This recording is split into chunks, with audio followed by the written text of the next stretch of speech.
শান্তি আলোচনার আড়ালে লেবাননে ইসরায়েলের ভয়ঙ্কর গণহত্যা। আন্তর্জাতিক সংবাদ সংস্থা আল জাজিরা আজ এক বুক কাঁপানো ব্রেকিং নিউজ দিয়েছে। পূর্ব লেবাননের মাসখারা গ্রামে গভীর রাতে কোনো প্রকার আলটিমেটাম ছাড়াই ভয়াবহ বোমাবর্ষণ করেছে ইসরায়েলি যুদ্ধ বিমান। নিমেষেই ধুলোয় মিশে গেছে একের পর এক আবাসিক ভবন।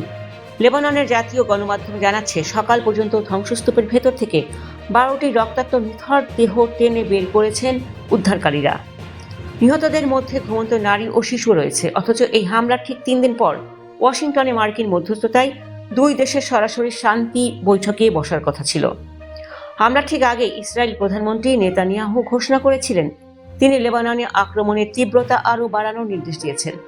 বিশ্লেষকরা বলছেন, এটি আসলে আমেরিকার তৈরি মরণাস্ত্রের জোরে লেবাননকে ধ্বংস করার এক পৈশাচিক রাষ্ট্রীয় পরিকল্পনা। মুখের কথা আর হাতের বোমার কোনো মিল নেই এই জোটের। লেবাননের বুকে ইসরায়েল ও আমেরিকার এই যৌথ বর্বরতা এবং শান্তি আলোচনার পেছনের আসল ধাপ্পাবাজি সম্পর্কে বিস্তারিত জানতে নিচের লিঙ্কে ক্লিক করে আমাদের পূর্ণাঙ্গ ভিডিওটি দেখুন। এই অন্যায়ের বিরুদ্ধে আওয়াজ তুলতে ভিডিওটি শেয়ার করুন। ধন্যবাদ।